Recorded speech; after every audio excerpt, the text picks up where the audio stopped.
Alrighty, so welcome back for our third of our special episodes of our video game week for the music and media May. I have yet to say it right, so maybe by the time we get to Friday, I'll get it right on the first try.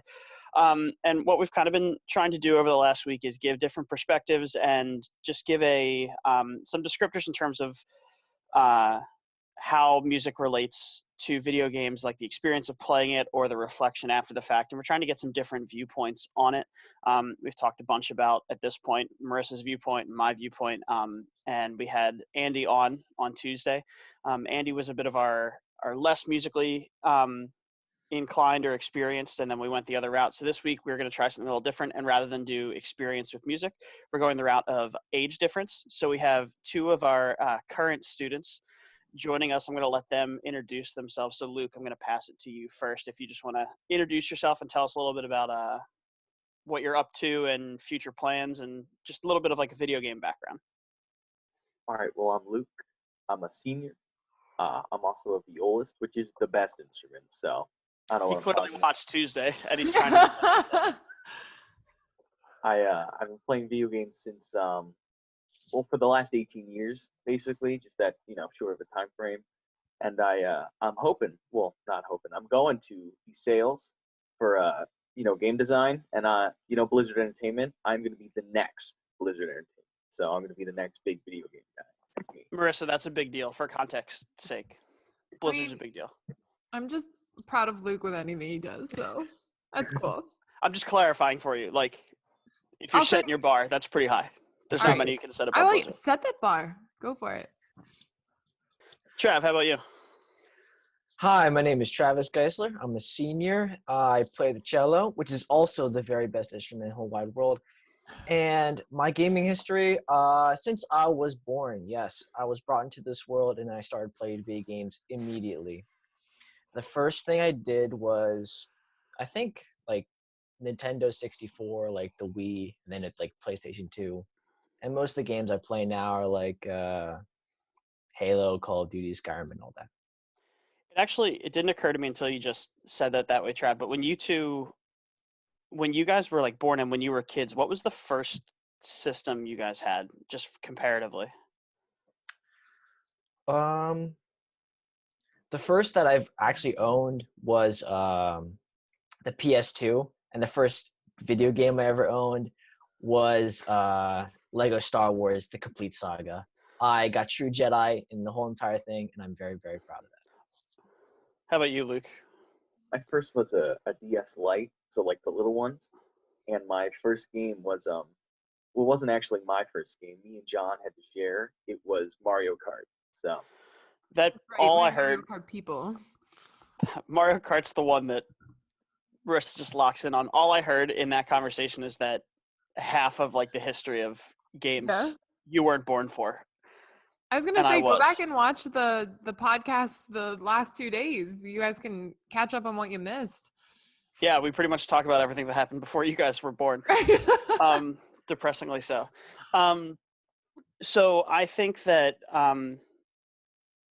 Travis, you have a little bit of an extra insight too. I think you both have different insights in terms of it. Luke, from a more design perspective, you probably pay attention a little more to how things are applied. And I think that I'll try and call her Miss G for you, but Miss G has a bunch of good questions in terms of asking like how things are triggered and how things would happen and just how that relates to the composition perspective. And Trav, you were popping into my head over and over again when we were talking about Zelda, because I felt like I was like doing you wrong not having you here talking about Zelda as we were talking about it over and over again, because we've just been talking about it so much since you were going to do something for the concert. But so I'm glad that we have both of your perspectives in terms of it. So like the larger overarching question that we've kind of been talking about, we're focusing mostly on the music, but we're almost trying to frame it in like a larger perspective in terms of video games as an art, or what music does to contribute to that. So what are your, I know this is a big water cooler conversation, but where do you fall on that in terms of this idea of, do you consider games you play art, and like how does music factor into that for you? Want to go first, Luke? Yeah, I'll go first. I think I think video games are art because even though a lot of it is like math and like coding and stuff and the computers, the other half of it, what you see is like the art. What does it look like? And the music. What does it sound like? And like the characters and what they do and how are they written like. You know what I mean? So and music plays a big part because it kind of helps you feel what's going on. Because a lot of the like I play a lot of like fight like World of Warcraft and stuff, so you can't always there's not always like talking or dialogue because most of the time people are fighting. You know what I mean? So you get like your emotion from the characters, from the music instead of like what they're saying. You know what I mean? So, and I think I was actually going to ask, Trav, we'll get to you in 1 sec. I was actually going to ask kind of a follow up in terms of that. And I was going to ask the first time that you felt like really invested in terms of a game that you considered it art in a certain way. But Marissa, how much do you know about World of Warcraft? Nothing. Okay, so just because this is interesting because I think Andy and I were very similar in terms of when we approached games, we were very much like The Last of Us or Uncharted or like the story, like they're telling you this beautiful story and how they do it. Luke, can you give Miss G like the elevator pitch of what World of Warcraft is? So World of Warcraft is a MMORPG, right? So it's a big world with lots of stuff to do with lots of other people. There is no like single player mode. So you go in, you make your character, you like choose your class, a warrior or a hunter or something like that, and then you just explore the world. You level up, you do quests, you help people out. There's two factions, the Alliance and the Horde. You fight each other, the other factions, so there's like a sense of community on like which side you choose, you know what I mean? And there's like big boss fights, and it's a lot of it is just either working together with other players or trying to, beat the bejesus out of other players. So. And there's not so the thing. I mean, I don't know. Correct me if I'm wrong, because I don't have massive MMO experience in terms of it. There's no end to the game. That's like right. It's not. Yeah, there's not. It's not a story. It's the one that we find the most like kind of stereotyped, I think, when you watch like TV shows and stuff where it's like people need to do raids or they need to do this, but you basically you make your ideal digital version of what you would want to be in the context of this world. And people, I mean, how many hours do you think you have on your character for World of Warcraft at this point, Luke? That's a tough question. 6 years worth of hours. So yeah, and yeah, 6 years worth. So you're talking like, I know, look at her face. So like, it's not something you leave. It's you live it. Like you get like pets that come with you, or you get outfits and things like that. What's the goal? What are you doing? The goal is to be awesome. I know, but that just sounds as like turbulent as like, what's the meaning of life? Why are we playing World of Warcraft? Like, what? Like, what are you doing? Your goal is to like enjoy it. You know what I mean? Because there's many different things you can do. So like, I like PvP. I like fighting other players. So my goal is to get in as many battlegrounds as possible and kill the Alliance. Because I'm Horde for the Horde. Kill more Alliance people. You know what I mean? Some people. I rarely hear a Horde person, but it doesn't shock me that Luke's Horde. It's a lot of it, in all honesty, is the socialization, and this is where I think it's twofold in terms of how it's interesting because I don't know, Luke, you probably have experience in this too, and Trav, you might as well. I was explaining to Miss G the other night that I had friends that I played stuff with in college, and I met their friends through playing things online with them, and I had people invited to my wedding that I'd met a grand total of like 3 times in real life, but I spent like hours upon hours with these people digitally, just like talking to them, and became friends with them through other friends. How like when you play these things and do these raids, you're talking what, 40 people, Luke? Well, not anymore. Now it's shortened to 25. Okay, but how many of those 25 do you know in real life? Probably none of them. Yeah, so there's this whole sense of community, and what's cool about it, from my opinion, and I don't, if Luke, if you disagree or have anything, that's totally fine. I mean, fantasy and sci-fi are pretty much the same in terms of, from a storytelling capacity. if there's nothing grounded in reality, then it's really useless and people don't pay as much attention to it. But you're just building community in a way that people don't always pay attention to do in real life. But it's easier to do it when you hide it underneath like graphics and video games and things like that, because you're more unified, you get to communicate and things like that. But then when you add this music above it, you're basically scoring like your life, your digital life as you do it, which is really neat. I don't know if you agree or disagree on that front, Luke. Oh yeah, I got you. Trav, how about you? With video games and music, I also love to see the story and be invested in the character. And like Luke was saying, when a lot of times the character really, you don't see their face, or they never talk, and they don't really have that emotion that you can see from their face or like dialogue. Music helps a lot, especially in like Halo, where you never see his face. The main character, Master Chief, barely talks. And then when I go into the game and I play as him, it's amazing how the music affects me and gets me invested in this character that I almost know nothing about. There's almost no backstory to the first video game, to the first Halo, and you're already invested in the character after that game. No, definitely. I mean, Halo is a very important one and a very special one, I think, for sure. You might have both answered this just in that question with World of Warcraft and Halo, but what's the first time you remember like being invested in a game, or like the story of a game or the character of a game? When's the first time you? Because I mean, don't get me wrong, I love Mario, I love Mega Man. I don't like. You can put whoever you want in the overalls, and it won't really faze me. Like I'm not invested in Mario as a human being. When's the first time you remember being like invested in what's happening? That would be the first game that I got for the Xbox 360, which was another Halo game, Halo Reach. And it was mentioned in other games that this planet Reach was going to fall. It was the last military stronghold for the human race. We know it's going to fall to the bad guy aliens, but we follow this group of 6 Spartans, these 6 super soldiers. And one by one, you see them die off or get killed or go missing. And you see the relationships between each other, and you feel bad for them, and you want to see them go through like unscathed, but you know it's not going to happen. How about you, Luke? Definitely World of Warcraft for sure. I was actually introduced to it by my cousin, my older cousin. We were over at her house and she was playing it, and me and my brothers were like, "What is this? What's this game?" You know? She was like, "Oh, it's World of Warcraft," and we, got it to play with her, and we thought she was the coolest player in all of World of Warcraft. She was so high level. She could do all this. She fought all these strong bosses and stuff, and like we would watch her play with all her friends, right? And they had all these cool abilities, and they had this awesome armor on, and I was like, I want to be that.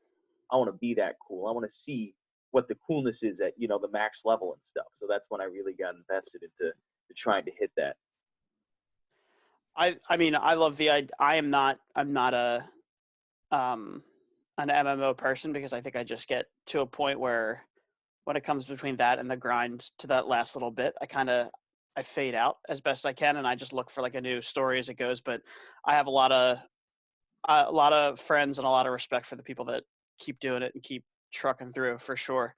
So Travis, I want to talk back to Halo for a second. And before we go farther with it, Miss G, how much do you know? Like, you might not know specific moments in terms of the music, but if someone played the Halo theme for you, or the Halo theme, would you be able to recognize it? Probably not, if I'm being honest. We site read it in class, and it went really badly. One time this year, right? You guys remember that it wasn't good.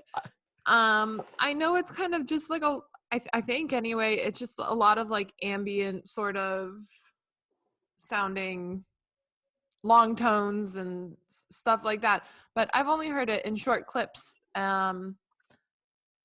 So yes. So I was just curious because from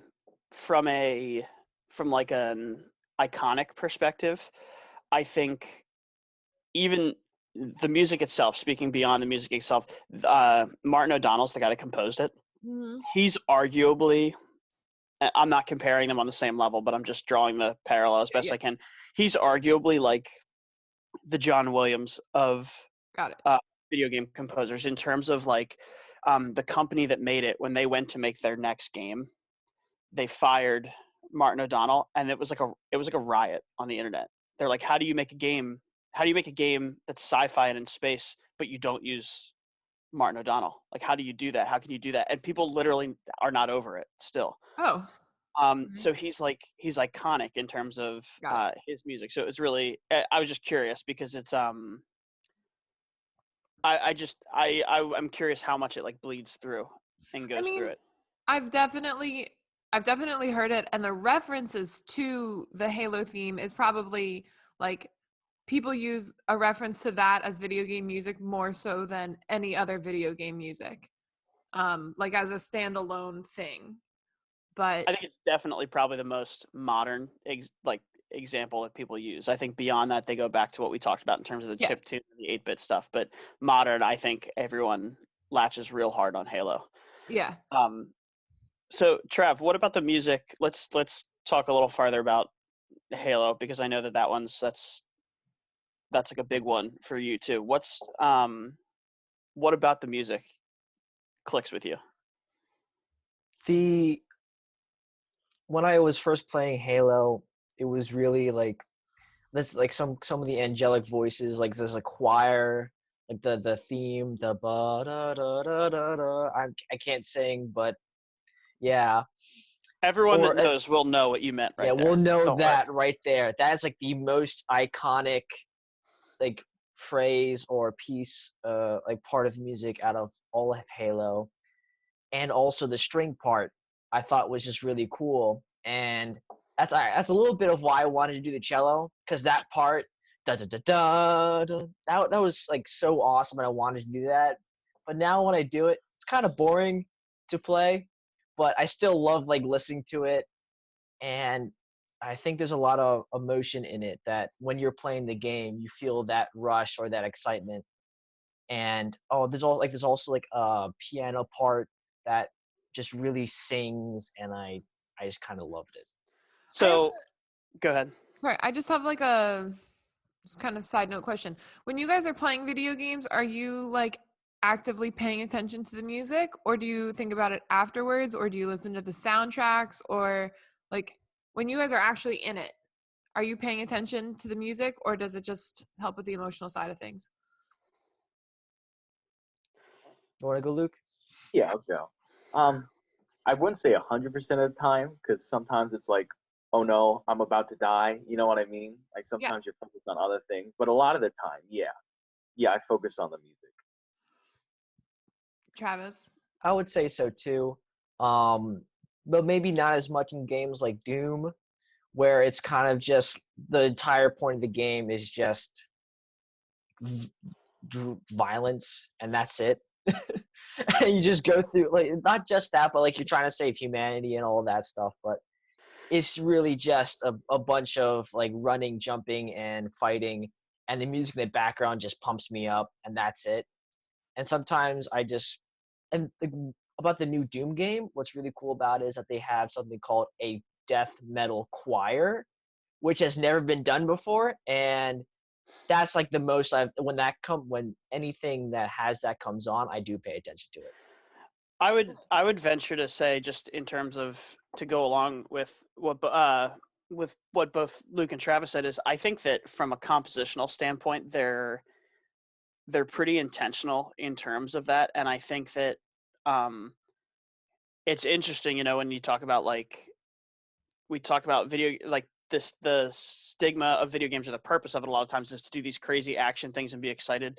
But when you ask people to talk about the music from games, they don't usually talk about it in those excitement moments. They talk about it in the other stuff. And I think it's exactly like an action movie or something like that. Like, you usually don't put your biggest exposition in the middle of like your biggest action set piece, because you only have so many stimuli that can fire at once. Right. So it is that in and of itself is an interesting question. Go ahead. No, I just know like, so obviously I don't play video games, but when I watch a movie, um, I'm not like, I'm pretty purposely not paying attention to the music just because as a musician, it bothers me to sit there and like analyze all of these little bits of the music.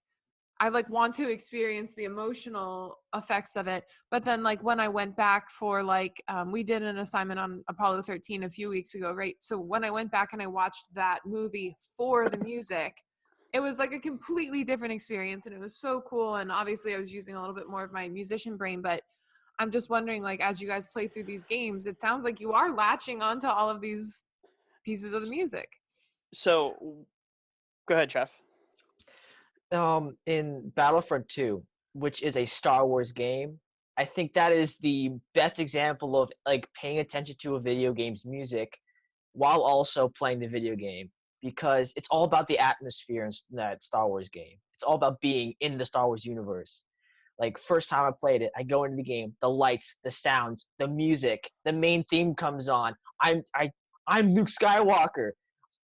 I'm Luke Skywalker. I get to like do stuff as Luke Skywalker. That's awesome. I want to go back to school so badly. Oh my You God. bring it's such a good point when you say it like that. I found myself different times, not the same one, but mine was Spider-Man, where there's like a recent Spider-Man game that came out and you're literally swinging through and you're diving off buildings. And I remember asking my brother, I just thought it was such an interesting thing because the way you said that I'm Luke Skywalker and you freaked out, like I'm willing to bet that both of you were, but Travis, I can almost put money on the fact that you were probably one of those kids that fake had a lightsaber and made lightsaber noises and like did that whole thing Bought with one your in Disney I World. still I do. watched you do it in yeah. real life in Disney. That's right. Made me jealous. But like I had the same thing where I was playing Spider-Man. I was talking to my brother and I said, Patrick, like what do you think would happen if you went back to like 6-year-old Kevin and said, hey, just so you know, one day, like you're gonna get a pretty close approximation to like you can jump off this building, you can swing. And there's this weird like nostalgia that you didn't know was there when you do it. And Star Wars especially when the music's going and like I think the same thing. I think it on Hoth. Like, okay, so Miss G's not versed in Star Wars either. So we got Hoth is the snow planet. You know the giant walkers. Yeah, I actually do know what You you're with talking me? about. Yeah. Okay, so like I totally agree with Travis. Like when you're playing the game and you look up and you see this thing like that, and you have this out of body kind of like Yeah. you watch the movie and then you're in it. It's very cool. And then I think to your point also, Marissa, and to tie it a little bit back to Halo, Halo is the first time I can remember having the moment where I just smiled at everything clicking at once. I'm gonna dial it down vanilla for just to give you the idea in terms of it. But Halo itself is the ring that's in space, and they have no idea why it's there or how it's there in the beginning of it. So that's part of the reason, and there's more reason later, but that's part of the reason that theme is very like choral and like long tones, because it's this ethereal, like we've never seen anything like this, and it's just this ring floating in space. And then the more intense stuff that is the reason Travis plays cello the way he does is that's like your intense war thing. So at the end of the first game, you're driving this car as this whole thing's falling apart and the music's playing. And they do this really awesome thing where as you go off jumps, it like ramps up and plays. And I remember laughing at one point and just thinking like, I can't believe this is like happening right now, where the music's it feels like you're playing a movie. And it was the first time I ever really had that moment of like the music's clicking, like you're invested in what's happening and all these, and it's very cool in terms of how it all goes. So I would agree with you that it doesn't always happen. It's more reflective at times, but there's definitely moments, and Halo was the first one that had the moment where I just went, this is wild. Like, this is crazy. Can we show that one clip that I sent you, Miss G? Because that cutscene is what Mr. Farah is describing, like right now, and it's just amazing. I think. Sure. Let's do this. One of the more iconic parts of Halo 3.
This is the way the world ends.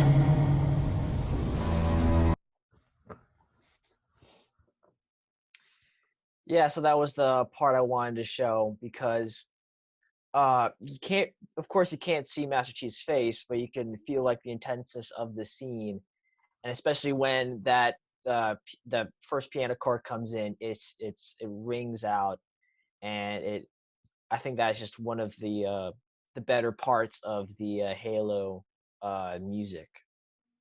And like with the music, I think it also shows that like Master Chief is more than just a soldier in the grand scheme of things. He's almost like a knight in shining armor. Like he is the guy. He is the hero of the story, and you can never forget that. I actually think it's interesting that you mentioned the piano thing because I remember the first time that like a trailer came out with that music, and I found composition to me was like I couldn't wrap my head around music composition because it was too overwhelming to me. Like the concept of it was just, it stressed me out. Like I couldn't think about it. Arranging was different, but composition I couldn't even think of. And I remember watching a video so that the piano moments right there, that deem da dum, is literally the first notes of it are, it's an E and an E in the left hand far down on the piano, and an E and an E high up on the piano. And I remember watching an interview where they like described this whole thing, and exactly like you just said, you have this guy that like this faceless hero and things like that, and he's silent, you don't always know what he's thinking, but he's like moving towards something. And the composer just talked about like that just made him feel like this openness but this intensity, and he said I just put my hand on the piano and I played these 4 E's, and that's the basis of like those themes. And it just blew my mind, like younger me, in terms of this like, so that's all there is to this like crazy thing in terms of, she said it's 4 the same note and that's all it is, and that's wild to me. And I remember specifically that moment musically being very interesting to me.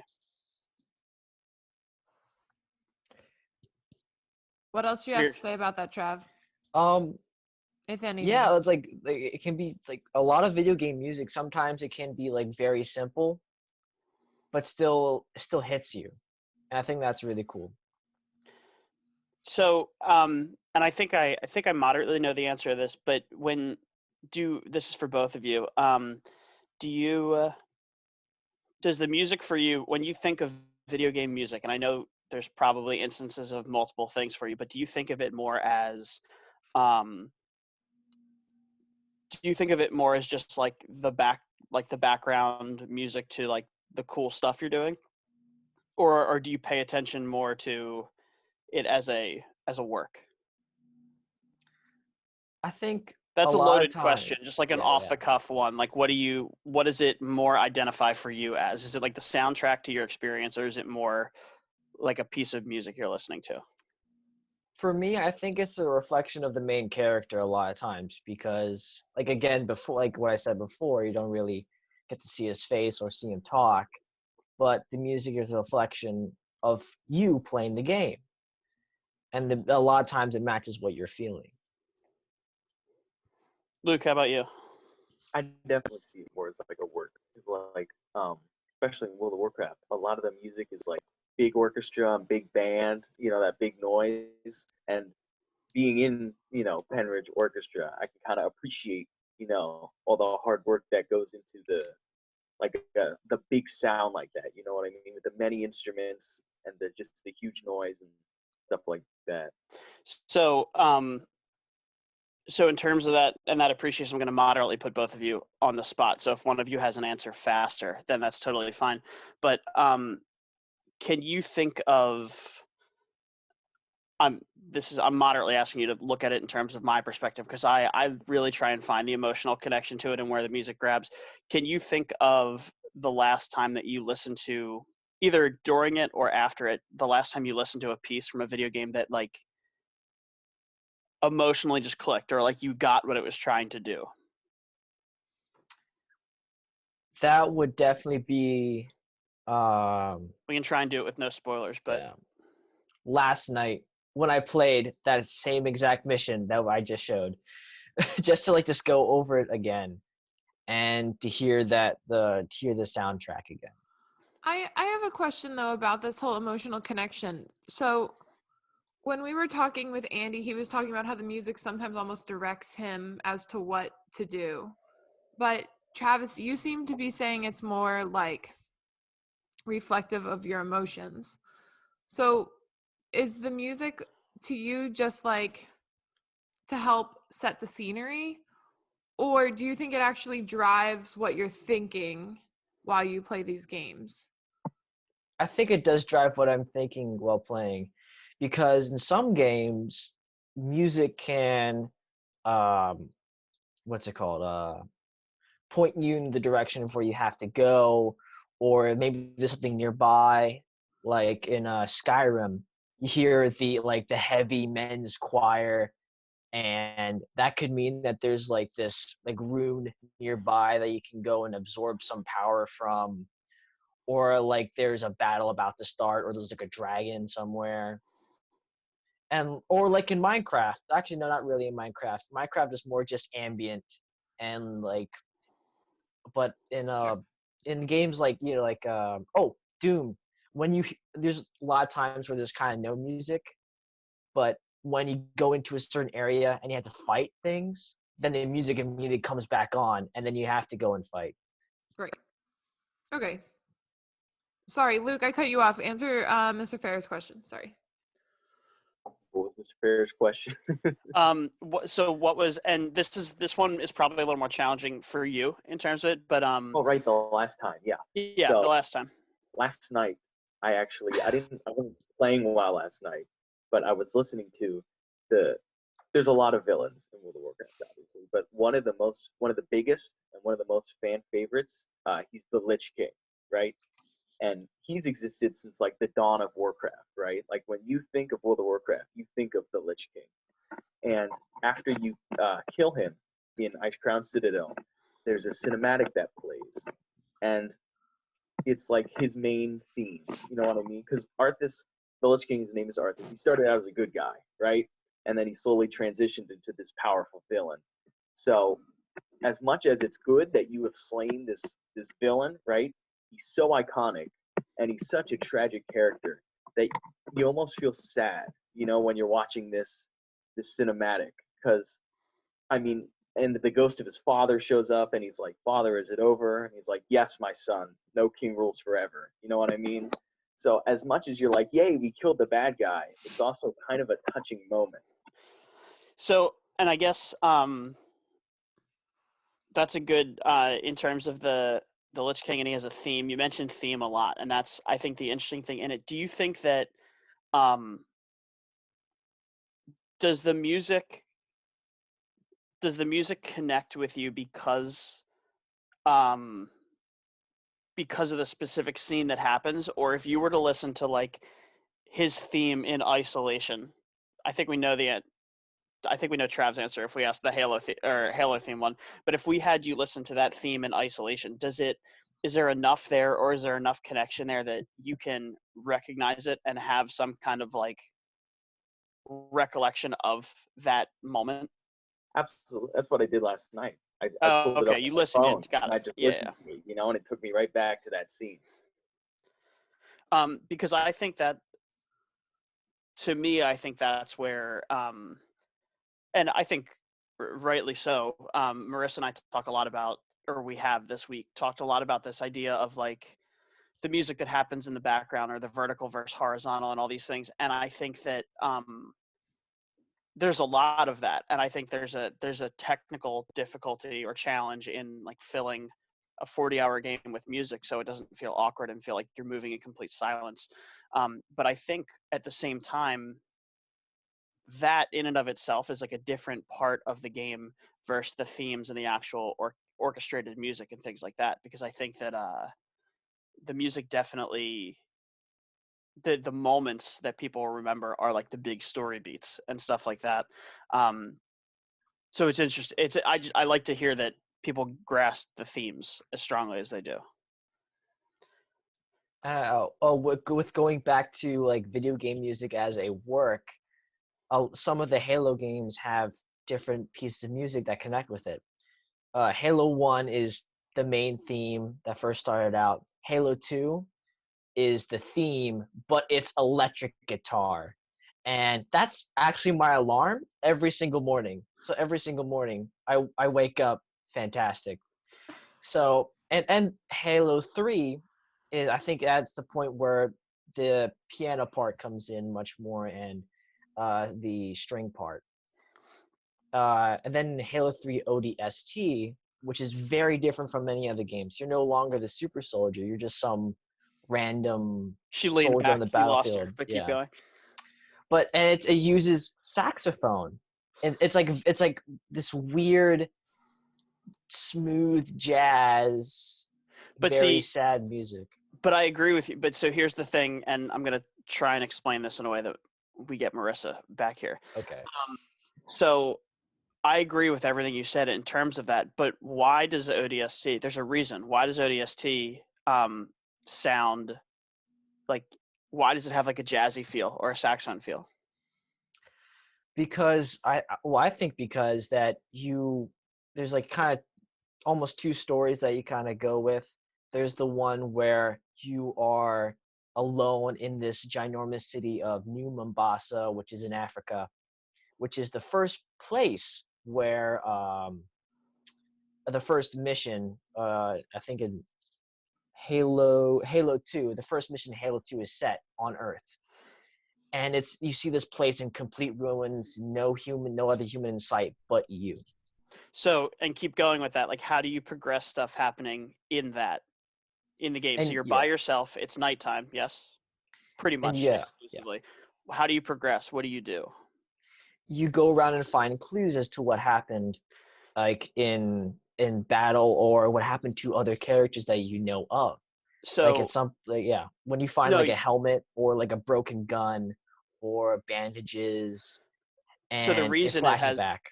you're right. So the reason it has the saxophone sound is because it's meant to emulate like a Mercy, you'll have the best gauge of this probably than all of them. It's meant to emulate like a film noir kind of thing Yeah. where where it's like you have like the detective. Yeah. He's in like the poorly lit office and he's like doing a voiceover thing. Yeah. That's what it's meant to like Huh. do. So it's Interesting. almost always dark. You're by yourself. There's stuff that happens, but you're pretty much picking up clues. It's meant to feel like you're like a detective. See, So it's so interesting that you just said that because like the other day you were asking like, do you ever see yourself playing a game, whatever? And I'm like, nah, I don't really have any interest. However, something about what you just described, like that, I feel like that would really like have me engaged. and there's a lot of extra stuff and a lot of heavy things that go along with it or like backstory, but the ability to take something as iconic as the Halo music, like Travis said, and turn it into like a film noir is really Yeah. neat. So that's, as he mentioned it, I wanted to get there because I think that's where I find the most interesting element of it. And to continue to tie it in terms of the orchestration and how it's decided, we mentioned it very briefly with Andy, but the Halo theme, the initial theme that Travis talks about, is another example of it's a piece of music. It does what it does, but later on you find out it's actually like a religious hymn for these aliens. So that's why it's sung by human voices, because it's meant to feel more emotional and it's not meant to feel artificial, because the ring itself and the sci-fi elements are artificial, but the beliefs that come with it are ingrained in these like aliens. Man, this is crazy. So it's very interesting. Yeah. Also just like a side note, how long do you guys have? We didn't ask. Oh, I have all the time in the world. Okay. Yeah, I know, can- Luke, you have an AP test, so Mhm. I think we're pretty, I mean, I just want to make sure we're not like, if you guys had class or something, we're not sitting here like talking through your science class or whatever. No, you're all good. Okay. Yeah, but I think we're like, as we're winding towards we've exhausted a lot of Halo, and there's a lot of Halo that can be explored and things like that. And we talked about World of Warcraft. Before we kind of like find our way out or close it out, do you guys have any like honorable mentions or special ones that you pay attention to that maybe you you can't talk to at length as you can World of Warcraft and Halo, but just other ones that are worth mentioning musically. Uh, it's funny that Travis brought up Minecraft because in Minecraft, music is actually a reward. There's these you can build you can craft a jukebox, and then if you can get a skeleton to shoot a creeper by like having the creeper in between you and the skeleton while he's trying to shoot you, it'll drop a music disc, and you can collect these music discs as a reward for doing something kind of tricky. And then they added the new one recently. If you go into the Nether, which is basically hell, and you find this like remains of a fortress almost, you can get this special music disc called Pigstep. I actually played it, Ms. G, for one of my flip grids. I don't know if you remember that, but Yeah. so in that way, like Minecraft music is held in like a higher regard because it's an achievement for doing something difficult, you know? Oh, that's the same thing in Doom too, because you can go around and find these records of like heavy metal albums from the game, and you can play it in the background if you want. Huh. That's awesome. It's just interesting to think about it in terms of it's almost an inverse in some ways, rather than thinking about it as what narrates your time, but using it as a reward. Yeah. So you're not.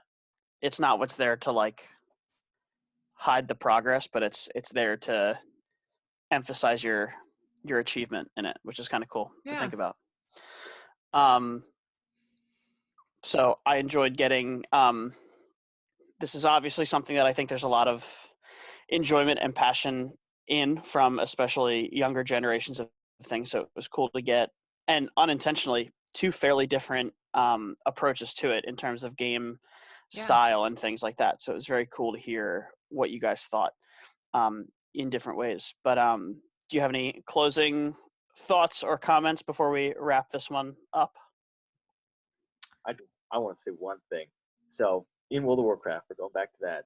There is this one scene, and like when you press like WASD or the arrow keys, you run. You know, it's the most simple action in the game you can do. You can run, but there's this one part in the game where you are running from these bad guys. You've like gone into their world. You've destroyed the portal so they can't invade yours. But now they're like surrounding you, and the might of the Iron Horde is gonna try and destroy you. You know what I mean? So like you're not fighting them. You're not like, you know, having any plans or like tactics or anything. You're just running. You're holding down W and you're fleeing for your life. And usually like just running down a path isn't so exciting.